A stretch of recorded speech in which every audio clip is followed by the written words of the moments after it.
Toi, Mas Brice, là, la personne qui t'a amené à entraîner l'équipe nationale du Cameroun, si il connaissait les règles de football, toi, si tu ne peux jamais mettre ton pied au Cameroun, Mas Brice.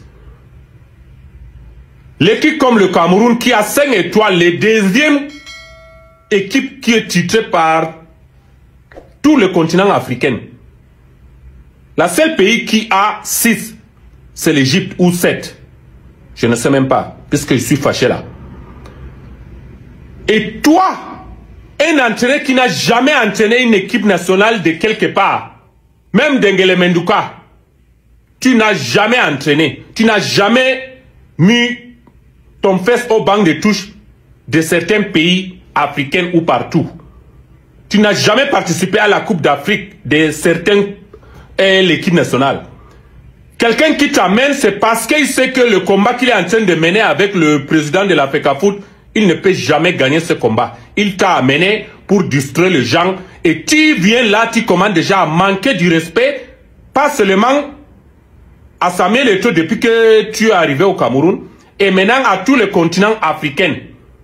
Tu dis les gens qui sont là, tu ne les connais pas, ils sont incompétents. Mais attends, mon frère, toi là, tu te vois où? Tu te vois comment? On t'a amené pour entraîner l'équipe nationale du Cameroun. Incompétent que tu dis, c'est toi l'entraîneur. Tu cherches la faute à qui? Tu dis, ils sont incompétents. Tu connais déjà combien de Coupes d'Afrique participe Carlos Kameni? Et combien de Coupes du Monde? Et même coach Tungu. Tu connais, tu viens déjà commencer déjà à respecter, à manquer du respect aux les gens comme ça.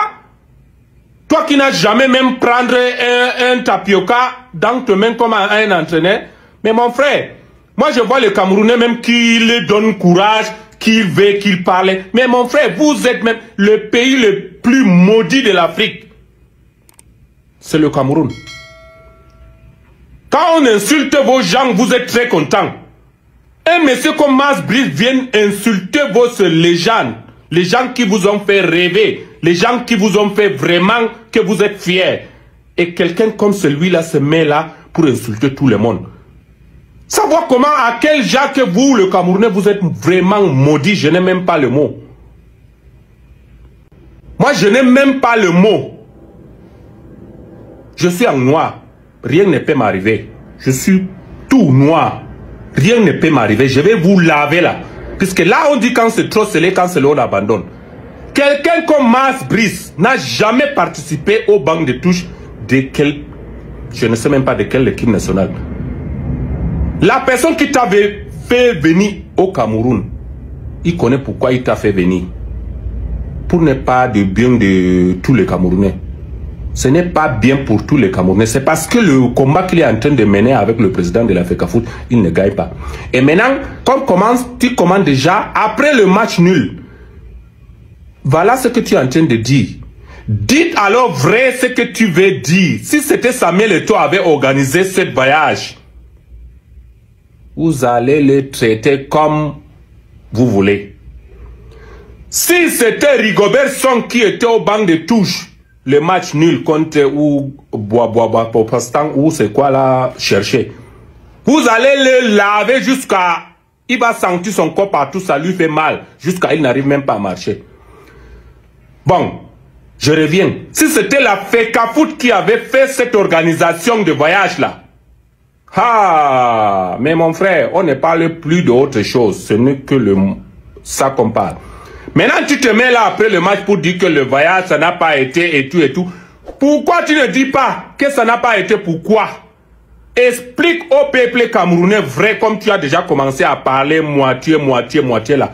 Dis les sources. Pourquoi? Que les joueurs que tu ne connais pas, c'est pas toi qui l'as sélectionné ou bien c'est le ministre qui t'a amené là qui les a sélectionnés. Si c'était la FECAFOOT qui avait fait ce voyage, mais mon frère, même les pays voisins même ne respiraient pas jusqu'à maintenant, jusqu'à le match de mardi que vous allez jouer. La seule chose que tu as à faire, moi, j'ai toujours confiance à l'équipe. Je sais qu'on peut gagner la Libye. Même ils ont un nouveau entraîneur que nous, on n'a jamais gagné quand il est au banc de touche. Non, je suis en noir. On va les toucher. on va les gagner. J'ai confiance. Mais les polémiques qui sont en train de se passer autour de l'équipe au continent là, Mas Brice, laisse-nous ça. Tu n'es pas venu pour ça. Tu es venu pour entraîner l'équipe nationale du Cameroun. L'équipe que moi, si c'était moi qui choisissais, toi tu ne seras même pas dans la liste de 315 personnes. L'intervention d'Idrissou Mohamedou sur la nomination de Marc Bry à la tête de l'équipe nationale camerounaise illustre une frustration profonde quant à la gestion du football camerounais et plus largement à la manière dont les choix stratégiques sont opérés au sommet de l'état footballistique. Son discours, virulent et chargé d'émotions, pose une série de questions sur la légitimité du sélectionneur, les conflits internes entre les instances dirigeantes du football camerounais et les enjeux de respect et de reconnaissance des anciennes gloires du football national. En filigrane, on y décèle également une critique plus large sur la manière dont le pays est gouverné, l'impact des décisions politiques sur le sport, les tensions qui minent la stabilité d'un secteur censé rassembler plutôt que diviser. Dès les premiers mots de son intervention, Idrissou attaque frontalement Marc Bry en s'interrogeant sur la personne qui l'a amené à la tête des Lions indomptables. Il affirme que si cette personne connaissait réellement les règles du football, jamais Bry n'aurait pu obtenir un tel poste. Cette entrée en matière témoigne d'un rejet total, non seulement du sélectionneur lui-même, mais également du processus qui a conduit à son recrutement. On comprend alors que l'ex-international ne critique pas uniquement les compétences de l'entraîneur, mais qu'il s'attaque aussi à une forme de népotisme ou de favoritisme qui, selon lui, aurait dicté ce choix. Cette remise en cause n'est pas anodine, car elle renvoie à un débat récurrent dans le football africain, celui de la place des entraîneurs étrangers et de la méritocratie dans les nominations. En insistant sur le palmarès du Cameroun 5 étoiles, deuxième nation africaine la plus titrée, Idrissou cherche à souligner que diriger une telle équipe exige un niveau d'excellence que Marc Bry, selon lui, ne possède pas. Il évoque même l'Égypte, seule nation ayant remporté plus de trophées continentaux, comme pour insister sur la stature historique des Lions indomptables et l'exigence qui devrait accompagner toute décision relative à leur management. Ce rappel du prestige camerounais vise sans doute à légitimer sa colère. Pour lui, un entraîneur sans expérience avérée au plus haut niveau ne peut prétendre à un tel poste, d'autant plus dans un contexte où l'équipe peine à retrouver sa grandeur d'antan. L'un des points centraux de sa diatribe repose sur l'inexpérience de Bry. Il insiste sur le fait que ce dernier n'a jamais entraîné une équipe nationale, qui n'a même pas dirigé un club africain d'envergure et qui n'a jamais participé à la Coupe d'Afrique des Nations. Ce constat, bien que brutalement formulé, soulève une question légitime. Une équipe du calibre du Cameroun doit-elle nécessairement être confiée à un technicien qui a déjà fait ses preuves au niveau international, ou peut-elle être dirigée par un entraîneur dont la principale force reposerait sur une approche tactique novatrice et une méthodologie adaptée aux réalités du football moderne? L'histoire du football regorge d'exemples où des entraîneurs relativement méconnus ont réussi à s'imposer au plus haut niveau, tandis que d'autres, bardés de diplômes et d'expérience, ont échoué à transmettre leur vision. Dès lors, l'argument de l'inexpérience, bien qu'il mérite d'être discuté, ne peut à lui seul justifier un rejet catégorique. L'ex-international s'attaque ensuite aux motivations derrière la nomination de Bry, affirmant qu'il a été recruté dans un contexte de lutte de pouvoir au sein du football camerounais, notamment entre les instances dirigeantes. Il soutient que sa venue n'a rien à voir avec des critères sportifs, mais relève plutôt d'un combat politique dans lequel le sélectionneur jouerait un rôle d'instrument de diversion. Cette hypothèse, bien qu'elle puisse paraître complotiste à première vue, n'est pas totalement dénuée de fondement. Le football camerounais est miné par des conflits entre la Fédération camerounaise de football, FECAFOO, dirigée par Samuel Eto'o, et le ministère des Sports, chacun cherchant à imposer son influence sur l'équipe nationale.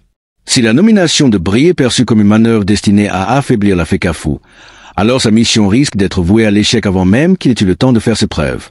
Idrissou poursuit en dénonçant l'attitude de Bry, l'accusant de manquer de respect aux joueurs et aux figures historiques du football camerounais. Il considère que l'entraîneur belge s'est permis de juger incompétents certains éléments de l'équipe sans tenir compte de leur parcours et de leurs accomplissements. Cette accusation pose la question de la communication et du management au sein d'une sélection nationale. Un sélectionneur doit-il nécessairement s'inscrire dans une logique de continuité et de respect des anciens cadres, ou a-t-il le droit d'imposer une rupture pour bâtir un projet plus en phase avec ses idées? La frontière entre un discours de vérité, nécessaire pour faire progresser une équipe, et une attitude perçue comme arrogante et souvent mince. Si Bry a réellement tenu des propos dévalorisants à l'égard des joueurs, alors son approche pourrait être problématique. En revanche, s'il s'agit simplement d'une volonté de remettre en question certaines habitudes et d'insuffler un nouvel état d'esprit, alors son attitude pourrait être salutaire pour un groupe qui peine à s'imposer sur la scène africaine et mondiale. L'un des passages les plus polémiques du discours d'Idrissou concerne son affirmation selon laquelle le Cameroun serait le pays le plus maudit d'Afrique. Cette déclaration, empreinte de colère et d'émotion, traduit une forme de désespoir face à la situation du football national. Cependant, au-delà de la frustration qu'elle exprime, une telle assertion véhicule une vision fataliste qui ne peut être constructive. Le Cameroun, malgré ses difficultés, reste une nation de football respectée, capable de performances remarquables lorsque les conditions sont réunies. Dire que le pays est maudit revient à nier toute possibilité d'évolution et de redressement. Cette rhétorique du désespoir, bien que compréhensible dans un moment de colère, n'apporte aucune solution et ne fait qu'alimenter un sentiment de résignation qui ne sert ni les joueurs, ni les dirigeants, ni les supporters. Idrissou critique ensuite l'organisation du voyage et de la préparation du match, affirmant que si la FECAFO avait été responsable, les critiques auraient été bien plus sévères. Il sous-entend ainsi une forme de deux poids, deux mesures dans l'évaluation des performances des différentes instances. Cette remarque met en lumière le climat de méfiance qui règne autour de la gestion de l'équipe nationale. Chaque décision, chaque résultat est analysé à travers le prisme des luttes d'influence, ce qui empêche toute analyse objective de la situation. Une telle atmosphère ne peut qu'être néfaste pour l'équipe, qui se retrouve constamment prise en otage entre des intérêts divergents. En conclusion, la sortie médiatique d'Idrissou Mohamedou reflète une frustration profonde face à la gestion du football camerounais, mais elle traduit également une approche émotionnelle qui ne permet pas nécessairement d'avancer vers des solutions concrètes. Sa critique de Marc Bry repose sur des éléments discutables. Si l'argument de l'inexpérience peut être entendu, il ne suffit pas à disqualifier un entraîneur avant même qu'il ait pu faire ses preuves.